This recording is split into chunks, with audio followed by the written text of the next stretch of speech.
আসসালামু আলাইকুম প্রিয় দর্শক, আপনাদের আমন্ত্রণ জানাচ্ছি RTVর সরাসরি সম্প্রচারিত স্বাস্থ্য বিষয়ক পরামর্শমূলক অনুষ্ঠান সুস্থ থাকুন দেখবার জন্য।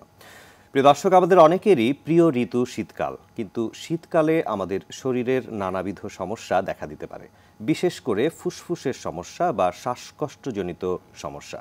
প্রিয় দর্শক, অনেকের ক্ষেত্রেই কিছু কিছু রোগ নতুন করে দেখা দিতে পারে বা অনেকের পুরনো কিছু রোগ নানানভাবে প্রকোপ সৃষ্টি করতে পারে। প্রিয় দর্শক, বিশেষ করে শিশুরা এবং বয়োবৃদ্ধরা অথবা যাদের রোগ প্রতিরোধ ক্ষমতা কিছুটা কম, তাদের ক্ষেত্রে এই সমস্যাগুলো প্রকট হতে পারে। প্রিয় দর্শক, সে কারণেই আমাদের আজকের আলোচনার বিষয় শীতকালীন ফুসফুসের সমস্যা। আপনারা চাইলে আমাদের সাথে অংশগ্রহণ করতে পারবেন। আমাদেরকে আপনারা ফোন করুন স্ক্রিনে দেখানো নম্বরে, এবং এই অনুষ্ঠানটি যদি পরবর্তীতে আপনারা দেখতে বা শুনতে চান সেক্ষেত্রে সার্চ করতে পারেন ইউটিউবে youtube.com/RTV লাইফস্টাইল এই ঠিকানায়। দর্শক, আজকের এই গুরুত্বপূর্ণ আলোচনায় আমাদের সাথে অংশগ্রহণ করছেন বক্ষব্যাধি বিশেষজ্ঞ অধ্যাপক ডক্টর মোহাম্মদ দেলোয়ার হোসেন, বারডেম জেনারেল হাসপাতাল। আপনাকে স্বাগত জানাচ্ছি স্যার। আজকে আমরা খুব গুরুত্বপূর্ণ একটি টপিক নিয়ে কথা বলতে চাইছি, শীতকালীন ফুসফুসের সমস্যা। প্রথমেই একটু আপনি আমাকে বলবেন যে কোন কোন ধরনের সমস্যাগুলো হতে পারে ফুসফুসের, সেটি আমরা শুনতে চাই। ধন্যবাদ। সবচেয়ে বেশি যেটা হয় সেটা হচ্ছে কমন কোল্ড বলি আমরা, সর্দি কাশি যেটা বলি, যেটা ফ্লু আমরা বলি, এটা সবচেয়ে বেশি হয়ে থাকে শীতকালে। এরপরে অ্যাজমা, সিওপিডি, নিউমোনিয়া, এগুলা শীতকালে সাধারণত বেশি হয়ে থাকে। যেটা নতুন করে হয়, আবার পুরানো যেটা আছে সেটাও প্রকোপ বাড়তে পারে। জি জি আসলে শীতকালে কেন বৃদ্ধি পাচ্ছে এই আবহাওয়ার সাথে বা আমাদের শারীরিক কোন সম্পর্কটি এর সাথে জড়িত, সেটি যদি আমরা জানি তাহলে অটোমেটিক্যালি আমরা কিছু প্রতিরোধমূলক ব্যবস্থা গ্রহণ করতে পারি। কেন আপনি জানেন যে শীতকালে কিন্তু কয়েকটা কারণ আছে। আমাদের বাতাসের যে কোয়ালিটি, বাতাসে যে সেটা কিন্তু অনেক ড্রাই হয়ে যায়, শুষ্ক হয়ে যায় বাতাস, এবং ধুলাবালি বেশি থাকে। এবং এটা যেমন বাইরে যেমন হয়, ঘরের ভিতরে কিন্তু একই অবস্থা হয়। শীতের সময় কি হয়, আমরা ঘরে ম্যাক্সিমাম ঘরের ভিতর থাকি, জানলা দরজা বন্ধ থাকে সময়, অনেক সময় ঘরে রান্না করি, তো সেখানে যার ফলে বাতাসে ঘরের ভিতরের বাতাসের কোয়ালিটি কিন্তু খারাপ থাকে। আর যাদের অ্যাজমা বা সিওপিডি এরকম রোগ থাকে, অ্যাজমা থাকে, তাদের কিন্তু শীতকালে কম্বল, পুরানো কাপড় বের করি, কম্বল ইউজ করি, এবং অনেক সময় ডাস্ট এগুলো জমে থাকে, ডাস্ট বা মাইট জমে থাকে, সেগুলো জমে থাকে, সেখান থেকেও কিন্তু ওই অ্যাজমা, যাদের অ্যাজমা বা অ্যালার্জি রাইনাইটিস এগুলো বেড়ে যায়। এবং মানুষের এবং শীতের সময় কিন্তু ফ্লু যেটা ভাইরাস, যে ইনফ্লুয়েঞ্জা ভাইরাসটা বেশি মানুষকে অ্যাটাক করে। জি, আমরা কারণটিও শুনলাম কি কারণে আসলে শীতকালে এটি বাড়তে পারে। সেই সাথে আমাদের অনেকের ক্ষেত্রে বডি অ্যাক্টিভিটিস কমে যায় বা এক্সারসাইজও আমরা করতে চাই না, আমরা একটু আলস্য অনেকের মধ্যে পেয়ে বসে, সে কারণেও হতে পারে, এরকম একটি কারণও হতে পারে। আপনি সবগুলো উল্লেখ করেছেন। অ্যাজমার কথা আপনি বলেছেন বা হাঁপানির কথা আপনি বলেছেন। হাঁপানি যাদের ক্ষেত্রে রয়েছে তারা কিভাবে এই শীতকালে চলবেন এবং তাদের ক্ষেত্রে কি কি ধরনের ঔষধ বা ব্যবস্থাপত্র হতে পারে পুরো শীতকাল জুড়ে আপনি একটু। আচ্ছা, প্রথমে হচ্ছে যে শীতকালে যেটা হয়, অ্যাজমা অনেক সময় বেড়ে যায়, কারণ হচ্ছে আমি বলেছি বাতাসের কোয়ালিটি কমে যায়, অনেক সময় ঠান্ডা। আমরা জানি যে অ্যাজমা একটা মানে শ্বাসনালীর প্রদাহজনিত রোগ, ইনফ্লামেশন হয় শ্বাসনালীতে, এবং প্রদাহের জন্য শ্বাসনালীর সংবেদনশীলতা অনেক বেড়ে যায়। যার ফলে এই যখন টেম্পারেচার, তাপমাত্রা যখন শীতের সময় কমে যায়, যখন এই বাতাসটা ফুসফুসে ঢুকে বা শ্বাসনালী ঢুকে, তখন শ্বাসনালী সংকুচিত হয়ে যায়, তখন অ্যাজমা একটা বেড়ে যায়। দ্বিতীয়ত বাতাসে আর্দ্রতা থাকে এবং ধুলাবালির জন্য এটা যখন শ্বাসনালীতে ঢুকে, তখনও এই সংবেদনশীলের জন্য অ্যাজমাটা বেড়ে যায়, অ্যাজমা অ্যাটাকটা বেড়ে যায়। আর অ্যাজমার সময় যেটা করতে হবে আমাদেরকে, যেটা আমরা ভালো থাকবো কীভাবে, প্রথম হচ্ছে যে অ্যাজমা যারা অ্যাজমা আছে তাদের ওষুধ বন্ধ করা যাবে না, এবং নিয়মিত নিতে হবে।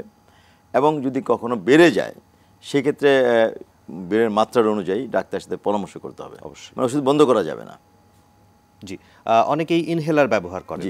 ইনহেলার ব্যবহার করলে সাময়িকভাবে এবং তৎক্ষণাৎ অনেকেই উন্নতি পেয়ে থাকেন। ইনহেলার ব্যবহার করার পদ্ধতি একটু মানে বাড়িয়ে বলি, যে আমি ডিটেইলস বলতে চাই, এই জন্য যে অ্যাজমার চিকিৎসাটা কি আসলে, আপনি কীভাবে ভালো থাকবেন। অ্যাজমার চিকিৎসাতে আমরা ওষুধগুলো দুই ধরনের ওষুধ ব্যবহার করি। একটা হচ্ছে সাময়িক কষ্ট কমিয়ে দিবে বা রিলিভার বলি যেটা আমরা, আরেকটা হচ্ছে যে প্রিভেন্টর, যে আপনাকে ভালো করে দিবে, যাতে আর কষ্ট না হয়, দীর্ঘমেয়াদী ভালো থাকবেন। জি, তো সেই ক্ষেত্রে অ্যাজমার আমাদের থাকবে যে প্রিভেন্টর যে ড্রাগটা আছে, যে ড্রাগটা ফুলা কমিয়ে দিবে, আপনাকে ভালো রাখবে, সেটা কখনোই বন্ধ করবেন না, এবং সেটা নিয়মিত নেবেন। আর যেটা রিলিভার, যে সাময়িক কষ্ট কমিয়ে দেবে, সেটা আপনি যখন প্রয়োজন তখন ব্যবহার করবেন। যেটা আমাদের দেখছি আমরা যে মানুষ কি করে যখন কষ্টটা কমে যায় তখন মনে করে এটাই মেইন ড্রাগ, আমরা জেনেরিক নেম বলতে পারি, জেনেরিক যেমন সালবিটামল যেটা আছে, salbutamol short acting beta 2 against বা সালবিটামল, সেটা বেশি ব্যবহার করে থাকেন, বিভিন্ন ধরনের বাজারে পাওয়া যায় বিভিন্ন নামে, সেটা ব্যবহার করে থাকে কারণ মনে করে যে আমার তো কষ্ট কমে যাচ্ছে। কিন্তু এটার চেয়ে বেশি গুরুত্বপূর্ণ হচ্ছে যেটা আমাদেরকে ফুলাটা কমাই দেবে, ইনফ্লামেশন কমাই দেবে, স্টেরয়েড ইনহেলার যেটা আমরা ব্যবহার করি, স্টেরয়েড জাতীয় ইনহেলার, সেটা নিয়মিতভাবে সঠিকভাবে নিতে হবে। এখানে নেওয়ার একটা পদ্ধতি আছে, আমি ইনহেলার ব্যাপারে যেটা বলতেই হবে সেটা হচ্ছে ইনহেলার নিলেই হবে না, এটা যেন সঠিকভাবে শ্বাসনালীতে প্রবেশ করে সেটা নিশ্চিত করতে হবে, এটা যদি ঠিকমতো না যায় শ্বাসনালী তাহলে কিন্তু ওষুধটা ঠিকমতো কাজ করতে পারবে না। এবং এটাকে সবার দায়িত্ব আমাদের, যেটাকে রুগীকে দেখিয়ে দেওয়া বা রুগীরও শিখিয়ে নেওয়া, দুইটাই আছে। অনেক সময় বয়স বেশি হলে অনেক সময় নিতে পারে না, সেই ক্ষেত্রে স্পেসার পাওয়া যায়, সেটাও পাওয়া যায়, ব্যবহার একটা আর্টিফিশিয়াল যন্ত্র যেটির মাধ্যমে আসলে আমরা নিতে পারি, নিলে সহজ হয়ে যায় নেওয়াটা। আপনার যে গুরুত্বপূর্ণ তথ্যটি আপনি আমাদের সাথে শেয়ার করলেন সেটি হচ্ছে যে অবশ্যই ইনহেলার ব্যবহার করার সঠিক নিয়ম অনুযায়ী ব্যবহার করতে হবে, সেটি যদি ফুসফুসে যায় তাছাড়া কোনো লাভ হবে না, অনেকের ক্ষেত্রে মুখের মধ্যেই থেকে যায়, সেটি আসলে কোনো কাজ হবে না। জি, আরেকটি গুরুত্বপূর্ণ তথ্য দিয়েছেন যে যেটি রিলিভার বা এই মুহূর্তে আমাদের কষ্ট কমিয়ে দিচ্ছে, সাময়িক কষ্ট কমিয়ে দিচ্ছে, সেটি এক ধরনের ড্রাগ। আরেকটি হচ্ছে কোনটি আমাকে ভালো রাখবে দীর্ঘদিন ধরে, সেটি আসলে ব্যবহার করতে হবে। স্টেরয়েড জাতীয় ইনহেলার, এর সাথে আরো কিছু ওষুধ আমরা ব্যবহার করে থাকি, এটা ফুলা কমিয়ে দেবে, লং টার্ম ভালো রাখবে, সেটা ডাক্তারের পরামর্শ ছাড়া সেই ওষুধগুলো ব্যবহার করা ঠিক নয়। তাদের ক্ষেত্রে অন্য কোনো নিয়ম কানুন মানার প্রয়োজন অবশ্যই আছে। ওষুধের পাশাপাশি যেটা করতে হবে যে প্রতিটা অ্যাজমা রোগীদের একটা ট্রিগার ফ্যাক্টর থাকে, উত্তেজক বলি আমরা বাংলায়, উত্তেজক থাকে, যে কারো ধরনের খাবার দাবার হতে পারে, কারো ধুলাবালি হতে পারে, কারো পারফিউমের গন্ধ হতে পারে, কারো ইমোশনাল চেঞ্জ হতে পারে। তো এই ট্রিগার ফ্যাক্টরগুলো বের করা, এবং এটা কিন্তু একটা কমন জিনিস। সবাই বলে যে ডাক্তার সাহেব আমি কি খাবো না মানা করবো, আমি এই চিংড়ি মাছ খাবো না, ইলিশ মাছ খাবো না, বেগুন খাবো না, আসলে কথাটা ঠিক না। সেটা প্রতিটা মানুষেরই এই ট্রিগার ফ্যাক্টর বা উত্তেজকটা আলাদা আলাদা হতে পারে। আপনার যেটাতে সমস্যা তৈরি করবে সেটা আপনি অ্যাভয়েড করবেন। আমার যেটিতে সমস্যা হচ্ছে বা অ্যাজমার অ্যাটাক বাড়ছে, কারো যেন কোনো খাবারই সমস্যা হচ্ছে না, তো সে খাবার খাবে, শুধুমাত্র মাইট ধুলা লাগলে হয়, তো সে ধুলাটা যতটুকু সময় অ্যাভয়েড করবে। অনেকের ইমোশনাল চেঞ্জ, হাসি কাটলে, কান্না কাটলে, বকা দিলে শ্বাসকষ্ট বেড়ে যায়, তো সেই জিনিসগুলোকে অ্যাভয়েড করতে হবে। একজন দর্শক আমাদের সাথে স্যার কথা বলতে চাইছেন, দর্শকের সাথে কথা বলে আসি। জি দর্শক, আসসালামু আলাইকুম, আপনার নাম বলে প্রশ্নটি করতে পারেন। আসসালামু আলাইকুম। ওয়ালাইকুম সালাম। জি ভাইয়া কেমন আছেন? জি ভালো আছি, আপনার প্রশ্নটি বলুন। জি আমি কথা বলছিলাম রাজমিস্ত্রি মোহাম্মদ আব্দুস সামাদ শেখ, ছাতর বাজার, বোয়ালমারী, ফরিদপুর থেকে। জি বলুন। আর আমার প্রশ্নটা হচ্ছে যে শ্বাসকষ্ট, ধরেন যে শীতকালে, এখন তো এই গরম এই শীত এরকমের চলছে, এখন আমাদের বাসায় যাদের বৃদ্ধ বাবা মা আছেন, আমি জানতে চাচ্ছিলাম যে এই যে ধরেন যে শ্বাসকষ্ট অনেক সময় বিভিন্ন রোগে তারা আক্রান্ত হয়ে থাকেন, আমি জানতে নিঃশ্বাস নিতে অনেক সময় অনেক কষ্ট হয়, এখনো অনেকে দেখা যায় শ্বাসকষ্টের জন্য আপনার এই যে শ্বাসকষ্টের ইউজ করে, আপনার ওই যে গ্যাস জাতীয় একটা জিনিস ইউজ করে। এখন আমি জানতে চাচ্ছিলাম যে এই গ্যাস জাতীয় জিনিসটা ইউজ করার ক্ষেত্রে কোনো ক্ষতির লক্ষণ আছে কিনা, আর তাদেরকে রাত্রে ঘুমানোর ক্ষেত্রে খাদ্য খাবারের কোনো তালিকায় কোনো কিছু বাড়তি কোনো কিছু আছে কিনা। জি আপনাকে অনেক ধন্যবাদ, আপনি চমৎকার একটি প্রশ্ন করেছেন যে ইনহেলার অনেকে ব্যবহার করছেন, আবার নেবুলাইজও করছেন অনেকে। আমার সেটাই মনে হচ্ছে। আসলে এই ওষুধগুলো নির্ভর করবে যে রোগী, তার রোগটা কি, আসলে অ্যাজমা বা সিওপিডি কিনা, শ্বাসকষ্ট কি ধরনের, সেটা অনেক কারণে শ্বাসকষ্ট হতে পারে, সেটা নির্ণয় করা এক, এবং সেটা সঠিক ওষুধ দেওয়া। ইনহেলার এবং নেবুলাইজ দুইটাই ব্যবহার করা যাবে, কোনো সমস্যা নেই, যদি সেটা ওই কাজে ওই রোগের জন্য প্রযোজ্য হয় তাহলে এটা ব্যবহার করার কোনো সমস্যা নেই। আর অ্যাজমা বা শ্বাসকষ্ট বা সিওপিডি রোগীগুলো কিন্তু রাতেই বাড়ে, এটা মনে রাখতে হবে, রাতেই বাড়ে, কারণ আমাদের শরীরের যে নার্ভের যে সিম্প্যাথেটিক প্যারাসিম্প্যাথেটিক ফাংশনগুলো আছে সেটা বেশি থাকে, প্যারাসিম্প্যাথেটিক, এই জন্য অ্যাজমাটা রাতেই বাড়ে। এই জন্য রাতের ওষুধটা অবশ্যই নেবে। যদি আমরা যেটা করি এই ধরনের রোগীদের রাতে যদি সমস্যা বেশি বাড়ে, আমরা নেবুলাইজ করে, অনেক সময় বলি নেবুলাইজ করে শুলে সালবিটামল দিয়ে বা ইটপ্যাপটেন ব্রোমাইড দিয়ে নেবুলাইজ করে শুলে রাত্রে কষ্টটা কম হবে। এখানে আরেকটা জিনিস বলা ভালো, শীতের সময় বয়স্ক যারা আছেন তারা যেন সন্ধ্যায় বাইরে না যান, কুয়াশায় বাইরে না যান। হ্যাঁ, ভোরে অনেক সময় হয় কি, অনেক সময় বয়স্ক লোক যারা আছেন নামাজ পড়তে ভোরে চলে যান বাইরে এবং কুয়াশা থাকে, এবং সন্ধ্যার বাইরে থাকেন, ওই কুয়াশার এবং টেম্পারেচার যদি কম হয়ে যায়, ওটা যদি শ্বাসনালীতে ঢুকে তখন অ্যাটাক হতে পারে। তো এই জন্য সন্ধ্যার সময় অনেক সময় যেটা হয় গ্রামের বাড়িতে, বাজারে লোক যায়, বাজারে যায়, অনেক আড্ডা মারে, কথা বলে, সেই ধরনের মানে সময় ইগুলো মানে অতিরিক্ত ঠান্ডা বা কুয়াশা বা টেম্পারেচার ভ্যারিয়েশন সেটি যাতে অ্যাভয়েড করা যেতে পারে। জি, আপনার উত্তরটি আমরা পেয়ে গেছি। আরেকজন দর্শকের সাথে আমরা একটু কথা বলবো। আসসালামু আলাইকুম দর্শক, আপনার নাম বলে প্রশ্নটি করুন। ওয়ালাইকুম আসসালাম, আমার নাম ফরহাদ আলম। আমি তো টিভির সঙ্গে কথা বলতে চাইছিলাম ডাক্তারের সাথে। জি, আপনি বলতেছেন? জি বলুন। যা বলেন। আমার আসসালামু আলাইকুম। ওয়ালাইকুম আসসালাম। আমার নাম ফরহাদ আলম, জি, জামালপুরের দেওয়ানগঞ্জ। আমি একজন সহকারী শিক্ষক। আমার শ্বাসকষ্ট, জি, আমার শ্বাসকষ্ট 12-13 বছর যাবত। জি, আমি বলেন। জি দর্শক, আমরা শুনছি, আপনি বলুন। আচ্ছা, এখন ওই আমার ওই চিকিৎসা ওই সালমোনেল, জি অর্থাৎ ইজিহেলারের সালমোনেল জি, এবং মোনাস জি, আর মন্টিলুকাস, মোনাস মানে মন্টিলুকাস, আর আপনার ওই কিপ্রোফেন, এটা ডাক্তার তো বলছে যে এটা আপনাকে সারা জীবনই খেতে হবে, মানে এরকম কথা বলছে আর কি, যে খাইতেই হবে আপনাকে। আমি এটা যদি মাঝে মধ্যে না খাই বা যখন আমি গরম বা ইয়েতে কি হয় বেড়ে যায়, গরম এবং ঠান্ডা দুটাতেই আমার এই শ্বাসকষ্টটা বেড়ে যায়। বিশেষ করে আমার 12টার পর থেকে এই শ্বাসকষ্টটা ওঠে ঘুমের মধ্যে। জি। এই মুহূর্তে আপনার কি করা উচিত বা এই ওষুধগুলো আপনি কতদিন ব্যবহার করবেন সেটি আপনি জানতে চাইছেন। আপনার প্রশ্নটি আমরা বুঝতে পেরেছি দর্শক, আপনাকে অনেক ধন্যবাদ। উনি 3 ধরনের ঔষধ ব্যবহার করছেন, কিটোটিফেন, মন্টেলুকাস্ট এবং সালবিউটামল। আচ্ছা, আমি একটু বলি। ধন্যবাদ আপনার প্রশ্ন, যেটা অনেক, এটা আপনার না, এটা অনেক রোগীদের প্রশ্ন। অনেক রোগীদের একই সমস্যা। প্রথম কথা হচ্ছে, আমি ডাক্তার সাহেব ওষুধগুলো আমার সারা জীবন চলবে, এইটাতে প্রশ্ন যে আমার এই ওষুধগুলো সারা জীবন চলবে কিনা। আসলে একটা উত্তর বলে দিই, আসলে এই ওষুধগুলো সারা জীবন চলবে ব্যাপারটা ঠিক সেটা না। এই ওষুধগুলো কতদিন চলবে, কি পরিমাণ চলবে, পুরোটা নির্ভর করে আপনি কেমন আছে তার উপর, আপনার রোগের তীব্রতার উপর। আপনি যদি, আমরা যেটা নিয়ম হচ্ছে প্রতি 3 মাস পর পর আপনি ডক্টরের কাছে আসবেন। ডক্টর আপনার ওষুধ, আপনার রোগের তীব্রতা দেখে ওষুধ নির্ণয় করবেন। যদি আপনি 3 মাসে কোনো সমস্যা ছিল না, শ্বাসকষ্ট নাই, কাশি নাই, কিছুই নাই, ভালো আছেন একেবারেই, তখন 25% ওষুধ কমিয়ে দেবে আপনার। জি। এরপরে 3 মাস পরে আবার আসবেন, ভালো আছেন, কোনো কষ্ট নেই, আরও 25% কমে যাবে। এইভাবে ধীরে ধীরে গ্রাজুয়ালি ওভার দ্য টাইম এটা আসলে টেপার কমিয়ে দিতে হয়। এবং যেই মাত্রায় ওষুধ আপনি ভালো থাকবেন সেটাই রেখে দিবে। আবার যখন বেড়ে যাবে তো ওষুধ আপনি বাড়াবে। তো তার মানে নির্ভর করছে আপনি কেমন আছেন তার উপর, আপনার রোগটা কেমন আছে তার উপর। খারাপ থাকলে ওষুধ বাড়বে, ভালো থাকলে ওষুধ কমে যাবে। অবশ্যই একই ওষুধ মানে সারা জীবন চলে, সেটাও ঠিক না। এটা সময় অনুযায়ী, আপনার রোগের তীব্রতা অনুযায়ী ওষুধ বাড়বে কমবে, এটা ডক্টর নির্ধারণ করবে। ডক্টর অবশ্যই নির্ধারণ করবে। আপনি ডক্টরের সাথে পরামর্শ না করে ওষুধ বন্ধ করবেন না। জি, ওনার উত্তরটি উনি পেয়ে গেছেন। এবং অনেকের ক্ষেত্রেই এরকম আমরা শুনে থাকি, বিশেষ করে কিটোটিফেন এবং মন্টেলুকাস্ট দীর্ঘমেয়াদী তারা খেয়ে থাকেন এবং তাদের ক্ষেত্রেও তাদের রোগের তীব্রতা অনুযায়ী ওষুধ বাড়ানো, কমানো বা বন্ধ করা যাবে সেটি আপনি বলবার চেষ্টা করেছেন। আমরা ছোট্ট একটি বিরতির সময় হয়ে গেছে আমাদের। বিরতির পরে এসে আমরা অন্যান্য শ্বাসকষ্টজনিত রোগ সম্পর্কে আপনার কাছে শুনবো। প্রিয় দর্শক, সুস্থ থাকুন অনুষ্ঠানের এই পর্যায়ে খুব সংক্ষিপ্ত সময়ের একটি বিরতিতে যাচ্ছি আমরা, কিছুক্ষণের মধ্যে ফিরবো, আমাদের সঙ্গেই থাকবে।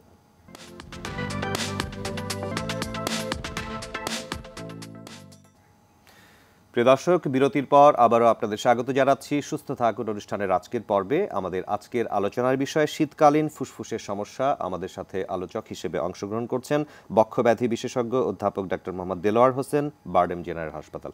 আমরা একজন দর্শকের প্রশ্ন পেয়েছি বিরতির সময়, দর্শকের প্রশ্নটা নিয়ে আমরা আলোচনায় ফিরছি। জি দর্শক, আপনার নাম বলে প্রশ্নটি করতে পারেন। হ্যালো। জি, আসসালামু আলাইকুম। ওয়ালাইকুম সালাম, আমরা শুনছি, বলুন। জি, আমি ওই যে আমার ছেলে আছে ক্লাস 10-এ পড়ে, একটু ফাস্ট ফুড জাতীয় খাবার বেশি খায়, ওর গ্যাস আছে, প্রচুর গ্যাস। গ্যাসের জন্য কি শ্বাসকষ্ট হইতে পারে কিনা? প্রায় বলে যে বাবা আমার শ্বাসকষ্ট হয়। এমনি তার আপনার শ্বাস সমস্যা নেই, ওই গ্যাস্ট্রিক হইলে তো বলে যে শ্বাসকষ্ট হয়। আর একটা বিষয় স্যারের ধন্যবাদ দেওয়ার জন্য আমি একটা কথা শুনলাম যে আপনার যেই খাবারের সমস্যা সেইটা আবার করেন, কিন্তু ডাক্তাররা কমন জিনিস বলে, আপনি ইলিশ খাবেন না, চিংড়ি খাবেন না, এটা খাবেন না, ওটা খাবেন না, কমন বলে সবাইকে। এটা স্যার একটা সুন্দর কথা বলছেন যে আপনার যেটা সমস্যা সেটা অ্যাভয়েড করেন আপনি। এটা সবার বলা উচিত এরকম স্যার। জি জি, থাকার দর্শক, এই জন্য ধন্যবাদ। আর দর্শক আপনি আমাদেরকে একটু তথ্য দিবেন, আপনার ছেলের ওজন কত একটু বলবেন? ওর ওর ওজন একটু হাইটের তুলনায় ওজনটা একটু বেশি। কত? আচ্ছা, কত মেপেছেন কখনো? হ্যাঁ, মেপেছি 55 প্লাস। 55 কেজি। জি, আপনাকে ধন্যবাদ। দশম শ্রেণীতে পড়ে একজন বাবা ফোন করেছিলেন তার সন্তানের জন্য। আপনি বলবেন স্যার ওর কি হতে পারে? ওকে, ধন্যবাদ আপনার প্রশ্নটার জন্য। এটা ওজন অনেক সময় ওজন বাড়লে শ্বাসকষ্ট হয়, যেটা এটা যে অ্যাজমা বা হাঁপানি সেটা না, আপনি স্থিরতার জন্য তার শ্বাসকষ্ট হতে পারে। একটা হচ্ছে যে গ্যাস যেটা বলছে রিফ্লাক্সের জন্য, রিফ্লাক্স যেটা হয় আমাদের গ্যাস্ট্রিক রিফ্লাক্স আমরা বলি, যে এখন ওজনের ফলে পেটে চাপ লাগে, স্টোমাকে চাপ লাগে, অ্যাসিড কিন্তু আমাদের যে খাদ্যনালী আছে সেখানে চলে আসে এবং সেটা কিন্তু শ্বাসনালী ইরিটেশন হয়, তখন থেকে কাশি শ্বাসকষ্ট হতে পারে, এটা বড় কারণ। সেই জন্য ওজন কমানো তো অবশ্যই দরকার। অ্যাট দ্য সেম টাইম যেই খাবারগুলো খেলে এই গ্যাসের উৎপত্তি হয়, গ্যাস সমস্যাগুলো হয়, সেটা পরিহার করা উচিত। এবং যেহেতু সে শ্বাসকষ্টের কমপ্লেইন করছে, তার চেস্ট অবশ্যই অসকালটেট করা উচিত বা পরীক্ষা করা উচিত, ডক্টরের সাথে পরামর্শ করা উচিত যে বুকে আসলে কোনো সমস্যা আছে কিনা। তবে আপনি যেভাবে বলেছেন যে সে কারণেও অনেক সময় হতে পারে। স্যার, আমরা একটু সামগ্রিকভাবে প্রতিরোধমূলক ব্যবস্থাগুলো সম্পর্কে জানতে চাই। যে নিউমোনিয়া আক্রান্ত হচ্ছেন অনেকে, বা অনেকে অ্যাজমায় অ্যাটাক হচ্ছেন, অনেকে সিওপিডিতে অ্যাটাক হচ্ছেন, বারবার সমস্যা হচ্ছে, প্রতিরোধমূলক ব্যবস্থাগুলো বা কি কি সতর্কতা অবলম্বন করতে হবে আমাদেরকে, সেই বিষয়গুলো নিয়ে একটু ধন্যবাদ চাই। আসলে এই শীতের সময় কিন্তু নিউমোনিয়া বেশি হয়, নিউমোনিয়া অ্যাটাক বেশি হয় এবং বয়স্কদের বিশেষ করে এক্সট্রিম এজে 60-র পরে এবং 5-এর নিচে, এই দুই বয়সে কিন্তু নিউমোনিয়া কমন এবং মারাও যায় নিউমোনিয়াতে অনেক বেশি মানুষ। সো নিউমোনিয়াকে আমাদের প্রথম কাজ হবে প্রতিরোধ করা। অবশ্যই প্রতিরোধ করতে হলে যেটা করতে হবে, নিউমোনিয়ার কতগুলো ভ্যাকসিন পাওয়া যায়, নিউমোনিয়ার ভ্যাকসিন পাওয়া যায়। নিউমোনিয়াতেও 2টা ভ্যাকসিন আমরা দিয়ে থাকি, প্রিভেনার 13 এবং প্রিনোভ্যাক্স 23 ভ্যাকসিন পাওয়া যায়। এটা প্রতি বছর একটা দিতে হয়, একটা হলো ফ্লু, আরেকটা হলো ফ্লু ভ্যাকসিন। ফ্লু ভ্যাকসিনটা প্রতি বছরে দিতে হয়। এক নম্বর, ফ্লু ভ্যাকসিনে দেওয়ার উদ্দেশ্য 2টা, একটা হচ্ছে ফ্লু না হয় যেন, দ্বিতীয়ত হচ্ছে ফ্লু হলে আপনার শ্বাসনালীর রোগ প্রতিরোধ ক্ষমতা কমে যায় এবং তাদের দেখা গেছে যে যাদের ফ্লু হয়েছে পরবর্তী নিউমোনিয়ার সম্ভাবনা বেশি থাকে, 1-2 সপ্তাহ পরে তাদের বেশি নিউমোনিয়া হয়। সো আমি যদি ফ্লুকে টার্গেট করতে পারি তো ফ্লু কম হবে, সেক্ষেত্রে নিউমোনিয়া কিন্তু কম হবে। সো এই জন্য প্রতি বছরেই আপনার ফ্লুর বয়সের কোনো বিষয় আছে, কারা দিতে পারবেন কারা দিতে পারবেন না? ইউজুয়ালি 5 বছরের নিচে 60 বছরের উপর সবাই দিতে হবে। এছাড়াও যাদের রোগ প্রতিরোধ ক্ষমতা কম, যেমন ডায়াবেটিস আছে, কিডনির সমস্যা আছে, ক্যান্সারের ওষুধ পাচ্ছেন, আরও হরমোনাল সমস্যা আছে, অথবা শ্বাসনালীর বুকের কোনো কণিক রোগ আছে, তাদের ক্ষেত্রে এটা সবসময় দিতে হবে। এটা কোনো বয়সের নাই, ইন জেনারেল 60 বছর এবং 5 বছর নিচে, 60 বছরের উপরে 5 নিচে সবাই দিতে পারবেন এবং সেই সাথে অন্যান্য কোনো বিশেষ সমস্যা থাকলে যে কোনো বয়সে তিনি দিতে পারবেন। ডক্টরের পরামর্শ ভ্যাকসিন সম্পর্কে আপনার কাছে গুরুত্বপূর্ণ একটু তথ্য পেলাম। আর কি কি প্রতিরোধমূলক ব্যবস্থা এটার সাথে যেমন ঠান্ডা যেমন না লাগে সেই ব্যবস্থা করতে হবে, ওষুধগুলো যেন বন্ধ না করি সেটাও ঠিক রাখতে হবে, এবং শীতের সময় যে এই যে টেম্পারেচার ফ্লাকচুয়েশন, এটা যদি আমাদের কম হয় সেটা খেলা, হঠাৎ ঠান্ডায় বাইরে চলে গেলাম। আরেকটা বলি, যেটা না বললে ভালো, যেমন মোটরসাইকেল যারা চালায়, এটা আরেকটা, আমাদের তো অনেকেই মোটরসাইকেল ইউজ করেন, তাদের কিন্তু এই যারা অ্যাজমা রোগী আছেন শ্বাসকষ্টের বেশি হয়ে যায়। কারণ হচ্ছে তাদের যে বুকে ঠান্ডা লেগে যায়, মোটরসাইকেল চালান, কুয়াশা খুব দ্রুত ঢুকে যায়, বাতাস পিউরিফাই হতে পারে না, শ্বাসনালী চলে যায়। তো এদেরকে এই সময় একটু প্রোটেক্টিভ মেজার নেওয়া উচিত, যেমন শিল্ড পাওয়া যায় সেটা ইউজ করা উচিত, ফুল মাস্ক মানে আপনার হেলমেট ইউজ করা উচিত, এগুলা মানে প্রতিরোধমূলক একটি ব্যবস্থা অবশ্যই হতে পারে। আর শীতের সময় কিন্তু মানুষ দেখবেন যে অনেক ধোঁয়া এগুলোও করে, এগুলো যেন না করা হয়। বার্ন করলে এটা কিন্তু পরিবেশ নষ্ট হয়, মানুষের যারা শ্বাসনালীর সমস্যা আছে, ধোঁয়া গেলে তাদের শ্বাসনালী কিন্তু বেড়ে যায়, বিভিন্ন ডাস্ট এবং কেমিক্যাল ইনহেল হতে পারে। জি, আরেকটি বিষয় স্যার বলতে চাই, অনেকেই এই প্রশ্নটি করতে চান, বিশেষ করে যারা ইনহেলার ব্যবহার করেন, যদিও আমাদের দর্শকে একটু জানতে চেয়েছিলেন, বা যারা নেবুলাইজ করছেন, তো এই যে কেমিক্যালস তারা ব্যবহার করছেন, এটা অনেকে মনে করেন যে দীর্ঘদিন ব্যবহার করা যাবে কিনা, এই ইনহেলার দীর্ঘদিন ব্যবহার করলে আমার কোনো ক্ষতি হবে কিনা নতুন করে, এই প্রশ্নের উত্তরটা এটা মানে কোনো কিছু তো প্রয়োজন ছাড়া উচিত, অতিরিক্ত কোনো কিছু ভালো না, যেটাই হোক। তো আমাদের নিয়ম থাকবে, যেটা শর্ট অ্যাক্টিং যেটা বিটা-2 অ্যাগনিস্ট, এটা নিয়মিত কখনো ব্যবহার করা যাবে না। বিটা-2 অ্যাগনিস্ট যেটা আমরা সালবিটামল যেটা ইউজ করি, এটা নিয়মিত কখনোই ব্যবহার করা যাবে না। নিয়মিত ব্যবহার করলে যেটা হয়, পরবর্তীতে যখন শ্বাসকষ্ট বেড়ে যায় জি। তখন ওষুধগুলো কাজ করে না, তখন মানুষ মারা যায় বেশি। আচ্ছা, সো আমাদের রিসিপ্টরগুলো ব্লক হয়ে যায়, সেই ক্ষেত্রে তখন সিভিয়ার হলে মানুষকে অনেক ক্যাজুয়ালিটি বেশি হয়। এই জন্য এটা নিয়মিত ব্যবহার করা যাবে না, নিয়মিত যখন ব্যবহার। প্রয়োজন তখনই ব্যবহার করতে হবে। একই রকম স্টোরটা আমরা নিয়মিত ব্যবহার করি, কিন্তু সেটাও যে এরকম যে সারা জীবন একই ওষুধ চলবে একই ডোজে সেটাও না। আমি প্রথমেই বলেছি যেটা 3 মাস অন্তর অন্তর ডক্টরের সাথে পরামর্শ করে আপনার রোগের তীব্রতা অনুযায়ী ওষুধ বাড়বে কমবে, এবং আমাদের টার্গেট থাকবে রোগীকে সুস্থ রাখার জন্য মিনিমাম যে ওষুধের প্রয়োজন সেটা দেওয়া। সেটি অবশ্যই দিতে অবশ্যই হবে। দেওয়া, জি। আরেকটি বিষয় আলোচনা আনতে চাই, COPD, chronic obstructive pulmonary disorder যেটা আছে। সিওপিডিতে অনেকেই ভুগছেন, বিশেষ করে সিওপিডির রোগীদের ক্ষেত্রে খুব বেশি চিকিৎসা করারও অনেক সময় স্কোপ পাওয়া যায় না। আপনি সিওপিডি রোগীদের সম্পর্কে কিছু বলুন। সিওপিডি রোগী, আসলে সিওপিডি তো আমাদের দেশে অলমোস্ট অ্যাজমার মতো রোগী কিন্তু সিওপিডি আছে, বয়স্কদের এটা খুব বেশি হয়ে থাকে, এবং এটার সাথে ডাইরেক্টলি রিলেটেড মানে আমাদের সম্পর্কিত হচ্ছে সিগারেট স্মোকিং, এবং স্মোক করলে সিওপিডি হয়ে থাকে। তো আমাদের দুইটা পার্ট, একটা সিওপিডি হয়ে গেলে চিকিৎসা করা কী করতে হবে, সিওপিডি না হয় সেই জন্য কী করতে হবে। জি, আমরা যদি সিওপিডি হয়ে গেছে আপনাদের, সেক্ষেত্রে আমাদের দুইটা মানে অংশ আমরা চিকিৎসা করি, একটা আপনার কষ্ট কমিয়ে দেওয়া, আর এটা যেন না বাড়ে সেই ব্যবস্থা নেওয়া। তো কষ্ট কমিয়ে দেওয়ার জন্য ডক্টর সাহেব যে ব্রঙ্কোডাইলেটর আমরা যেটা বলি, যে সেটা আমরা ব্যবহার করে থাকি, কষ্ট কমে যায়, কিন্তু আর যেন প্রোগ্রেস না করে, যা হয়েছে ক্ষতি এখানেই থাক, এর না হয়, সেই জন্য আপনার দায়িত্ব সিগারেট বন্ধ করা। সিগারেট বন্ধ করলেই এটা আর ফার্দার প্রোগ্রেস করবে না। এরপরেও কথা থাকে যে বারবার ইনফেকশন না হয়, এই যে ভ্যাকসিনগুলো দিতে হবে, যদি নিউমোনিয়া না হয় এটা দিতে হবে। আর যাদের হয়নি তাদের জন্য কথা, সিগারেট খাবেন না। আপনি ধূমপান থেকে বিরত থাকতে পারেন, সিওপিডি হওয়ার সম্ভাবনা 90% কমে যাবে। জি, কাজে এটি অত্যন্ত গুরুত্বপূর্ণ একটি তথ্য। সিওপিডি ডায়াগনোজড পেশেন্ট যারা রয়েছে তাদের চিকিৎসা এবং তাদের প্রতিরোধমূলক ব্যবস্থা সম্পর্কে আরেকটা হলো যে সিওপিডি যদি এক্সারবেশন হয়ে যায়, হঠাৎ সিওপিডির নোক ছিল ভালো ছিল, হঠাৎ বেড়ে গেছে, সেই ক্ষেত্রে অবশ্যই ডক্টরের সাথে পরামর্শ নেবেন, অক্সিজেন নেবুলাইজেশন উইথ ব্রঙ্কোডাইলেটর, এবং যদি প্রয়োজন অ্যান্টিবায়োটিক ইনফেকশন থাকলে দিতে হবে আর কি।